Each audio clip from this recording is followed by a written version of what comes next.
အားလုံးပဲမင်္ဂလာပါအခုဒီချက်ကဒါဒီအုတ်ထုတ်လေးကိုပညာဒါနအသင်ပေးတော့မှာဖြစ်ပါတယ်အခုဒီချက်ကတော့ဒါနည်းနည်းကြီးတဲ့ site ပေါ့နော်ကြီးတဲ့ site ဆိုတော့ခေါင်းနည်းနည်းကြီးရဲ့လူတွေအတွက်ပွာတာလေးကြိုက်တဲ့လူတွေအတွက်ကိုဒီချက်ဒါထိုးထားပြရပါတော့ site ကတော့ပုံမှန် site ပဲထိုးတဲ့နေရာမှာဒီချက်နည်းနည်းလေးပွာပြီးတော့ထိုးပေးလိုက်တယ်ပေါ့နော်ဒီနားလေးတွေရဲ့ပြင်ဒီအခွဲလေးပေါ့နော်ဒီအခွဲလေးတွေကကြတော့ဒီချက်တော့ဒီမှာတစ်ချက်ကြည့်ရမှာကကိုက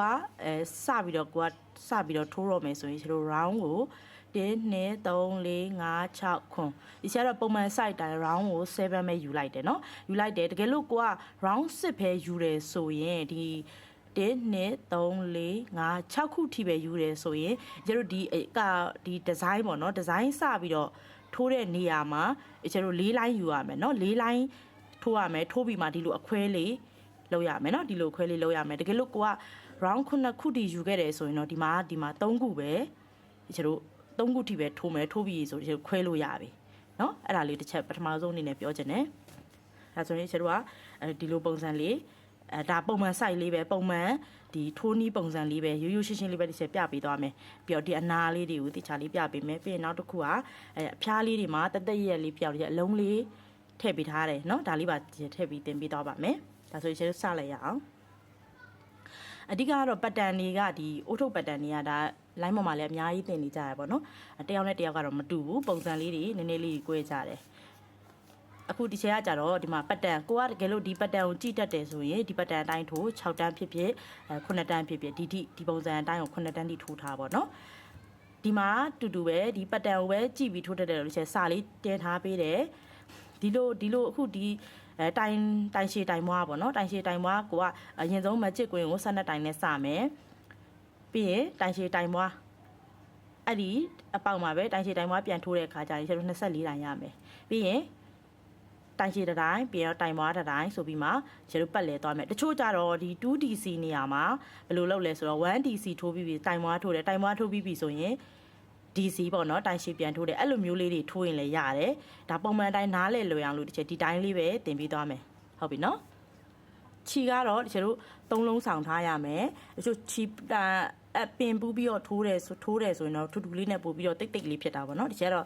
တပင်လင်းပဲသုံးသွားပါမယ်ဘာလို့ဆိုတော့မြန်မာနိုင်ငံရာသီဥတုအရန်ကြီးချမ်းတဲ့နေရာတွေဆိုရင်တော့နှစ်ပင်ပူးပေါ့နော်ဒီတိုင်းဆိုရင်တော့ဒါအခုဒါဆိုချက်တပင်လေးပဲထိုးထားတာပဲဒါပေမဲ့အနှွေးပါတယ်အရန်ကြီးလည်းအရန်ကြီးလည်းမပါဘူးလေနော်ဒါဆိုရင်ကျတို့စပြီးတော့ magic queen လေးကိုစမယ်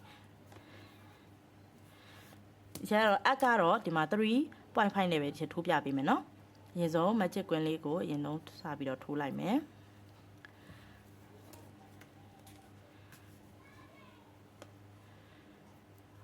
ပြီးဖွမီတစ်ချက်အရင်ကျစ်မယ်ကျစ်ပြီးပြီဆိုရင်ဒီမှာနှစ်ပင်ပေါ့နော်ကျိုးနှစ်ပင်ရှိတဲ့ဘက်မှာ magic queen ကိုထိုးပါနော်ဒါဆိုရင်ကျတော့3နိုင်ထိုးမယ်ထိုးပြီးပြီဆိုရင်တိုင်ရှည်12တိုင်ထိုးပါမယ်တတိုင်နှစ်တိုင်3တိုင်4တိုင်5တိုင်အဲဆိုရင်ဒီကျတို့ဒီမှာ12တိုင်ထိုးပြီးသွားပြီเนาะ12တိုင်ထိုးပြီးသွားပြီဆိုရင်ဒါလေးကိုဆွဲလိုက်ပါအခုဒီကျတို့ကဒီမှာဒါ12တိုင်ထိုးခဲ့ပြီပေါ့เนาะ12တိုင်ပြီးသွားလို့စုပြီးသွားပြီဆိုရင်ဆက်ကောဆက်တဲ့ခါကျရင်ကျတို့ကဒီမှာဖမီးအမြင့်တက်ထားတာနဲ့ဒီဘေးမှာထိုးထားတဲ့တိုင်ကတတိုင်လို့ပဲမြင်ပြီးเนาะဘာလို့လဲဆိုတော့ဒီနှစ်ခုပေါင်းမှကျတို့ကဒီမှာဆက်ကောတတိုင်ရတယ်တိုင်ရှည်ဒီမှာじゃတိုင်တိုးကြတော့အဲ့လိုမျိုးမဟုတ်ဘူးသူတိတက်တိုင်ထွက်တယ်ပေါ့เนาะဒီမှာကြတော့တိုင်မထွက်ဘူး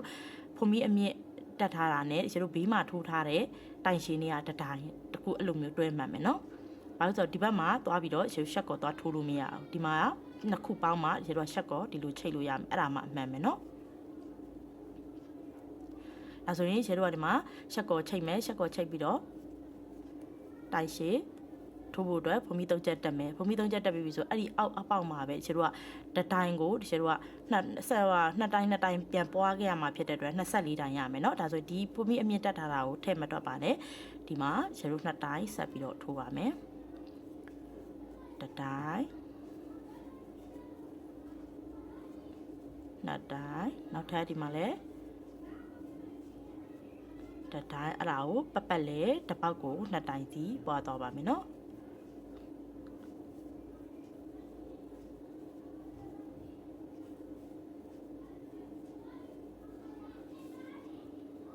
ဒါဆိုရင်ဒီချေတို့ကဒီမှာ24တိုင်းထိုးခဲ့ပြီ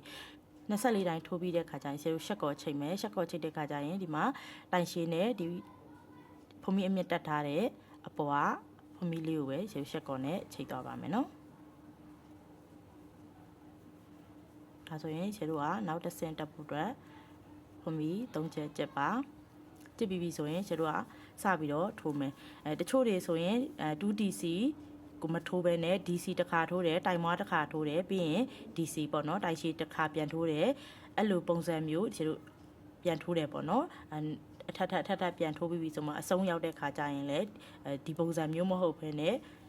ဒီတိုင်ဘွားဖြစ်ဖြစ်တိုင်ရှည်နဲ့ဖြစ်ဖြစ်အဆုံးတတ်တာပေါ့နော်အချိန်ကတော့ဒီပုံစံလေးနဲ့ပဲတင်ပေးသွားပါမယ်တချို့တွေကဥပမာကိုကထိုးနေကြဖြစ်တယ်ဆိုရင်ဥပမာ DC ပေါ့နော်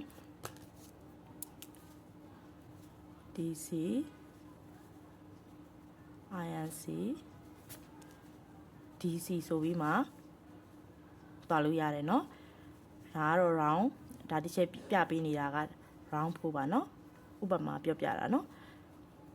round 4ပါ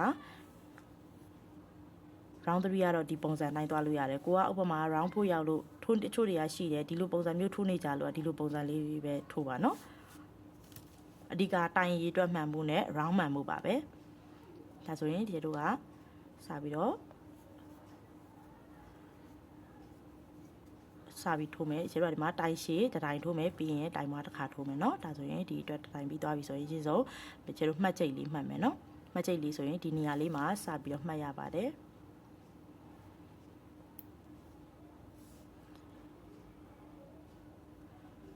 ဒါဆိုရင်ဒီဒုတိယမှာကျတော့ကျတို့တိုင်မွားလေးထိုးပါမယ်เนาะ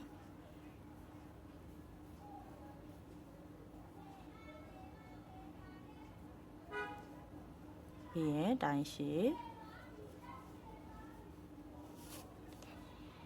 ပြီးရင်တိုင်ဘွား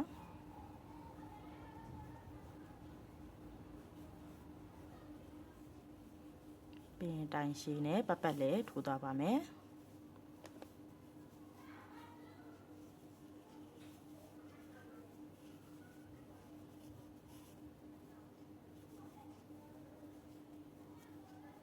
အဲ့တိုင်းပတ်ပတ်လေးထိုးသွားပါမယ်เนาะဆိုရင်ရှယ်တို့ကဒါ round 1 round 2 round 3ပြီးသွားပြီပေါ့เนาะပြီးပြီဆိုရင်မတ်ကြိတ်လေးကိုဖြုတ်